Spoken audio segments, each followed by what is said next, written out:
Hello friends, എല്ലാവർക്കും learn with കോൺഫിഡൻസിൻ്റെ പുതിയൊരു എപ്പിസോഡിലേക്ക് സ്വാഗതം. ഇന്ന് നമ്മൾ ഡിസ്കസ് ചെയ്യാൻ പോകുന്നത് പെർസെൻറ്റേജ് എന്ന ടോപ്പിക്കാണ്. സോ എല്ലാ കോമ്പറ്റേറ്റീവ് എക്സാമുകളിലും പെർസെൻറ്റേജിനെ ബേസ് ചെയ്ത് ക്വസ്റ്റ്യൻസ് ഉണ്ടാകാറുണ്ട്. സോ ക്ലാസ്സിലേക്ക് കടക്കുന്നതിന് മുമ്പ് ഈ ചാനൽ നിങ്ങൾക്ക് യൂസ്ഫുൾ ആണെന്ന് തോന്നുകയാണെങ്കിൽ തീർച്ചയായിട്ടും ലൈക്ക് ചെയ്യുക, നിങ്ങളുടെ ഫ്രണ്ട്സിന് ഷെയർ ചെയ്യുക. കൂടാതെ പുതിയ വീഡിയോസ് ലഭിക്കുന്നതിനായിട്ട് ഈ ചാനൽ സബ്സ്ക്രൈബ് ചെയ്യുക. ക്ലാസ്സിലേക്ക് കടക്കാം. സോ പെർസെൻറ്റേജ് അല്ലെങ്കിൽ ശതമാനം എന്താണ്? നമുക്കറിയാം, ഒരു ക്ലാസ്സിലൊരു കുട്ടിക്ക് 60% കിട്ടി എന്ന് പറഞ്ഞാൽ അതിൻ്റെ മീനിങ് എന്താണ്? 100-ൽ 60 കിട്ടി അല്ലേ? അതുപോലെ തന്നെ 50% കിട്ടിയെങ്കിലോ 100-ൽ 50 കിട്ടി. സോ ഒരു ശതമാനം തന്നിട്ട് അതിനെ ഒരു ഫ്രാക്ഷൻ ആക്കാൻ പറഞ്ഞാൽ എന്ത് ചെയ്താൽ മതി? തന്നിരിക്കുന്ന പെർസെൻറ്റേജിനെ ഡിവൈഡ് ബൈ 100 ചെയ്താൽ മതി. അതായത് 25% ആണെങ്കിൽ അതിനെ ഫ്രാക്ഷൻ ആക്കുന്നത് എങ്ങനെയാണ്? 25/100. 25 × 4 100. സോ 1/4 എന്ന് ആൻസർ കിട്ടും. ഇനി ഒരു ഫ്രാക്ഷൻ അല്ലെങ്കിൽ ഭിന്നസംഖ്യ തന്നിട്ട് അതിനെ പെർസെൻറ്റേജ് ആക്കാൻ പറഞ്ഞാൽ എന്ത് ചെയ്താൽ മതി? ഇൻറ്റു 100 ചെയ്താൽ മതി. അതായത് 3/4 ആണ് ഭിന്നസംഖ്യ. അതിനെ പേഴ്സൻ്റ് ആക്കാൻ പറഞ്ഞാൽ എന്ത് ചെയ്താൽ മതി? 3/4 × 100. 4ഉം 100ഉം കൂടെ 25. 3 × 25 എന്ന് പറയുന്നത് 75% എന്ന് ആൻസർ കിട്ടും. ഇനി അടുത്ത ക്വസ്റ്റ്യൻ, 120-ൻ്റെ 30% എത്രയാണ്? ശതമാനത്തെ ബേസ് ചെയ്തിട്ടുള്ള പ്രോബ്ലം ചെയ്യുമ്പം എപ്പോഴും ഓർക്കുക, നമുക്ക് തന്നിരിക്കുന്ന ഫുൾ വാല്യൂ എന്ന് പറയുന്നത് 100% ആണ്. അതായത് ഇവിടെ 120 എന്ന് പറയുന്നത് 100% ആണ്. ഇതിൽ നിന്ന് 10% കണ്ടുപിടിക്കാൻ എന്ത് ചെയ്താൽ മതി? 120-ൻ്റെ ഒരു സ്ഥാനം മാറ്റി പോയിന്റ് ഇട്ടാൽ മതി. സോ 12 എന്ന് കിട്ടും. സോ 10% 12 ആണ്. സോ 30% കണ്ടുപിടിക്കാൻ എന്ത് ചെയ്താൽ മതി? 10% × 3 അല്ലേ 30%. അങ്ങനെയെങ്കിൽ 30% കണ്ടുപിടിക്കാൻ വേണ്ടി 10%-ൻ്റെ കറസ്പോണ്ടിങ് വാല്യൂ എത്രയാണ്? 12. 12 × 3 ചെയ്യുക. സോ 12 3 എന്ന് പറയുന്നത് 36 ആണ്. അടുത്ത ക്വസ്റ്റ്യൻ നോക്കാം. 200-ൻ്റെ 45% എത്ര? ഈ സെയിം ക്വസ്റ്റ്യൻ തന്നെ നമുക്ക് വേറൊരു രീതിയിലും ചെയ്യാം. അതിനെന്ത് ചെയ്താൽ മതി? 200 × 45/100. 200-ൻ്റെ 45%. 200 × 45/100. 100ഉം 200ഉം കൂടെ ക്യാൻസലായി പോകും. 2 × 45 90 എന്ന് ആൻസർ കിട്ടും. ഇനി ഒരു ക്വസ്റ്റ്യനിൽ ഒരു നമ്പറിൻ്റെ 50% കണ്ടുപിടിക്കാൻ പറയുവാണ്. അങ്ങനെയെങ്കിൽ നമ്മൾ എന്ത് ചെയ്താൽ മതി? നമുക്കറിയാം 100% എന്ന് പറയുന്നതാണ് ആ നമ്പർ. അങ്ങനെയെങ്കിൽ 50% കണ്ടുപിടിക്കാൻ എന്ത് ചെയ്താൽ മതി? എത്രയാണോ ആ നമ്പർ തന്നിരിക്കുന്നത് അതിൻ്റെ കറക്റ്റ് പകുതി കണ്ടുപിടിച്ചാൽ മതി. ഉദാഹരണത്തിന് 500-ൻ്റെ 50% കണ്ടുപിടിക്കുക. അങ്ങനെയാണ് ക്വസ്റ്റ്യൻ എങ്കിൽ എന്ത് ചെയ്താൽ മതി? 500/2. 250 ആണ് 500-ൻ്റെ 50%. അടുത്ത ക്വസ്റ്റ്യൻ നോക്കാം. ഒരു സംഖ്യയുടെ 40% 800 എങ്കിൽ ആ സംഖ്യ ഏതാണ്? ഇവിടെ തന്നിരിക്കുന്നത് എന്താണ്? ഒരു സംഖ്യയുടെ 40% 800. നമുക്ക് ആ സംഖ്യയാണ് വേണ്ടത്. സംഖ്യ എന്ന് പറയുന്നത് എത്ര % ആണ്? 100%-ന് കറസ്പോണ്ടിങ് ആയിട്ടുള്ള വാല്യൂ ആണ്. സോ 40% 800 ആണെന്നറിയാം. അങ്ങനെയെങ്കിൽ 100% എത്രയാണ്? ഇതാണ് ചോദ്യം. സോ ഇതിൽ ആ വാല്യൂ കണ്ടുപിടിക്കാൻ എന്ത് ചെയ്താൽ മതി? ക്രോസായിട്ട് മൾട്ടിപ്ലൈ ചെയ്ത് ഇക്വേറ്റ് ചെയ്താൽ മതി. ക്രോസായിട്ട് മൾട്ടിപ്ലൈ ചെയ്യുക എന്ന് പറഞ്ഞാൽ രണ്ട് സൈഡിലും വാല്യൂ ഉള്ളത് തമ്മിൽ മൾട്ടിപ്ലൈ ചെയ്യുക, ഡിവൈഡഡ് ബൈ ഒരു സൈഡിൽ വാല്യൂ ഉള്ളത് ചെയ്യുക. സോ ഇവിടെ എന്ത് കിട്ടും? 100 × 800/40 എന്ന് വരും. 40ഉം 800 ക്യാൻസലാകും 20 പ്രാവശ്യം. 20 × 100 എന്ന് പറയുന്നത് 2000. സോ ഇവിടുത്തെ ആൻസർ 2000 ആണ്. ഇങ്ങനെ ക്രോസായിട്ട് മൾട്ടിപ്ലൈ ചെയ്ത് വേണമെങ്കിൽ സോൾവ് ചെയ്യാം. അല്ലാതെ ഒരു മെത്തേഡ് കൂടെ ഉണ്ട്. സോ നമുക്കറിയാം 40-നെ 800 ആക്കാൻ എന്തുകൊണ്ട് മൾട്ടിപ്ലൈ ചെയ്താൽ മതി? × 20 അല്ലേ? 40 × 2 80 ആണ്. × 10 ചെയ്താൽ 800. സോ 40 × 20 ആണ് 800.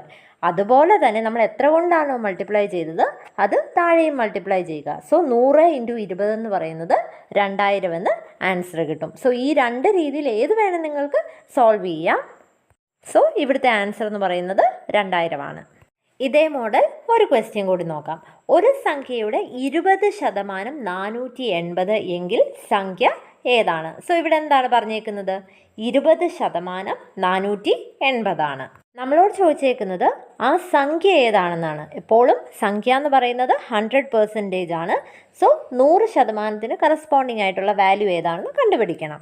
ഇവിടെ ആ സംഖ്യ കണ്ടുപിടിക്കാൻ വേണ്ടി എന്ത് ചെയ്താൽ മതി? ഇത് ക്രോസ് ആയിട്ട് മൾട്ടിപ്ലൈ ചെയ്യുമല്ലേ. സോ രണ്ട് സൈഡിലും വാല്യൂ ഉള്ളത് തമ്മിൽ മൾട്ടിപ്ലൈ ചെയ്യുക, ഒരു വാല്യൂ മാത്രം ഉള്ളത് ഡിവൈഡ് ചെയ്യുക. സോ 480 × 100/20 എന്ന് വരും. ഇവിടെ 20ഉം 480 കൂടെ ക്യാൻസൽ ചെയ്യുമ്പോൾ 24 എന്ന് വരും. 24 × 100 എന്ന് പറയുന്നത് 2400 എന്ന് ആൻസർ കിട്ടും. ഇനി രണ്ടാമത് പറഞ്ഞ മെത്തേഡ് വഴി എങ്ങനെയാണ് സോൾവ് ചെയ്യുന്നത്? സോ ഇവിടെ നമുക്ക് അറിയാം 20 480 ആകാൻ എന്ത് ചെയ്താൽ മതി? 24 കൊണ്ട് മൾട്ടിപ്ലൈ ചെയ്താൽ മതി. 24 × 2 48 സോ × 20 ചെയ്യുമ്പോൾ 480 എന്ന് വരും. സോ 100% കാണാൻ എന്ത് ചെയ്താൽ മതി?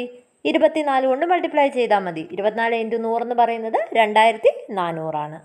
അടുത്ത ക്വസ്റ്റ്യൻ നോക്കാം. ഒരു സംഖ്യയുടെ 25%നോട് 450 കൂട്ടിയപ്പോൾ അതേ സംഖ്യ തന്നെ ലഭിക്കുന്നു എങ്കിൽ സംഖ്യ ഏത്? ഇതാണ് ക്വസ്റ്റ്യൻ. ഇവിടെ പറഞ്ഞേക്കുന്നത് ഒരു സംഖ്യയുടെ 25%നോട് 450 കൂട്ടിയപ്പോൾ ആ സംഖ്യ തന്നെ കിട്ടി. അതായത് സംഖ്യ എന്ന് പറയുന്നത് 100%. അതായത് 25% 100% ആകാൻ എത്രയാണ് നമ്മൾ ആഡ് ചെയ്തത്? 450. അതായത് 25% 100% ആകണമെങ്കിൽ എത്ര % കൂടെ കൂട്ടണം? 75% കൂടി കൂട്ടണം. ആ 75% എത്രയെന്ന് പറഞ്ഞേക്കുന്നത്? ഈ 450 എന്ന് പറഞ്ഞേക്കുന്നത്. ഇനി നമ്മളോട് ചോദിച്ചേക്കുന്നത് സംഖ്യയാണ്. സംഖ്യ എന്ന് പറയുന്നത് 100% ആണ്. സോ 75% 450 എങ്കിൽ 100% എത്രയാണ്? സോ ഒരു മെത്തേഡ് എന്ന് പറയുന്നത് ക്രോസ് ആയിട്ട് മൾട്ടിപ്ലൈ ചെയ്യുക. സോ 450 × 100/75 എന്ന് വരും. 75ഉം 450 കൂടെ ക്യാൻസൽ ചെയ്യാം. 6 പ്രാവശ്യം. 6 × 100 600 എന്ന് ആൻസർ കിട്ടും. ഇനി അടുത്ത മെത്തേഡ് എന്ന് പറയുന്നത് 75% 450 സോ 75 × 6 ചെയ്താലാണ് 450 കിട്ടുന്നത്. സോ 100നെയും എന്തുകൊണ്ട് മൾട്ടിപ്ലൈ ചെയ്താൽ മതി?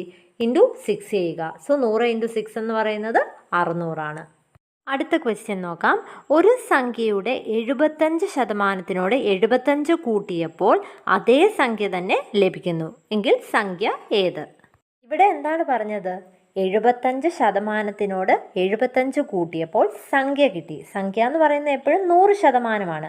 അതായത് 75% 100% ആകാൻ എത്രയാണ് കൂട്ടിയത്? 75 ആഡ് ചെയ്തു എന്നാണ് പറഞ്ഞേക്കുന്നത്.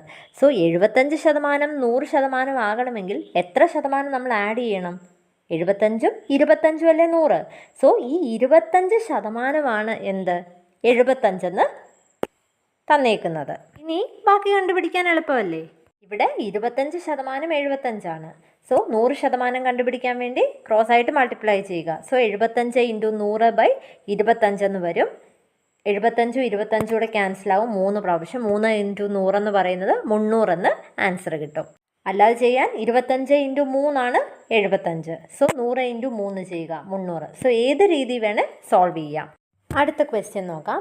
ഒരു സംഖ്യയുടെ 20%വും 35% തമ്മിലുള്ള വ്യത്യാസം 600 ആണെങ്കിൽ സംഖ്യ ഏത്? സോ ഇവിടെ എന്താണ് പറഞ്ഞേക്കുന്നത്? ഇവിടെ ഒരു സംഖ്യയുടെ 20%വും 35% തമ്മിലുള്ള വ്യത്യാസമാണ് എത്രയെന്ന് പറഞ്ഞേക്കുന്നത്? 600 എന്ന് പറഞ്ഞേക്കുന്നത്. അതായത് ഈ ശതമാനങ്ങളുടെ വ്യത്യാസം 35 - 20 15%. ഈ 15% എത്രയെന്ന് പറഞ്ഞേക്കുന്നത്? 600 എന്ന് പറഞ്ഞേക്കുന്നത്. അങ്ങനെയെങ്കിൽ സംഖ്യ എത്ര? സംഖ്യ കണ്ടുപിടിക്കാൻ 100% എത്രയാണെന്ന് കണ്ടുപിടിച്ചാൽ മതി. സോ ഒരു മെത്തേഡ് എന്ന് പറയുന്നത് ക്രോസ് ആയിട്ട് മൾട്ടിപ്ലൈ ചെയ്യുക. സോ 600 × 100/15 എന്ന് വരും. നമുക്ക് 15ഉം 600 ക്യാൻസൽ ചെയ്യാൻ പറ്റും. 15 × 4 60. സോ 600 ആകാൻ × 10 കൂടെ 40 എന്ന് വരും. 40 × 100 4000 എന്ന് ആൻസർ കിട്ടും. എളുപ്പത്തിൽ എങ്ങനെ ചെയ്യാൻ പറ്റും? 15 × 40 600. സോ 100നെ 40 കൊണ്ട് മൾട്ടിപ്ലൈ ചെയ്യുക 4000. സോ ഏത് രീതി വേണേൽ നിങ്ങൾക്ക് സോൾവ് ചെയ്യാം. അടുത്ത ക്വസ്റ്റ്യൻ നോക്കാം. ഒരു സംഖ്യയുടെ 12%-ൻ്റെയും 13%-ൻ്റെയും തുക 300 ആണെങ്കിൽ സംഖ്യ ഏത്? സോ കഴിഞ്ഞ പ്രോബ്ലത്തിൽ നമുക്ക് വ്യത്യാസമായിരുന്നു. സോ ഈ 2%-ൻ്റെയും വ്യത്യാസം എടുത്താൽ മതി. ഇവിടെ നമുക്ക് തുകയാണ് പറഞ്ഞിരിക്കുന്നത്. സോ എന്ത് ചെയ്യണം? ഈ തന്നിരിക്കുന്ന ശതമാനങ്ങൾ തമ്മിൽ കൂട്ടണം. സോ 12 + 13 എന്ന് പറയുന്നത് 25. സോ 25% എത്രയെന്ന് പറഞ്ഞേക്കുന്നത്? 300 എന്ന് പറഞ്ഞേക്കുന്നത്. അങ്ങനെയെങ്കിൽ സംഖ്യ കാണാനാണ് പറഞ്ഞേക്കുന്നത്. 100% എത്ര? സെയിം ചെയ്യുന്നത് പോലെ തന്നെ ചെയ്യുക.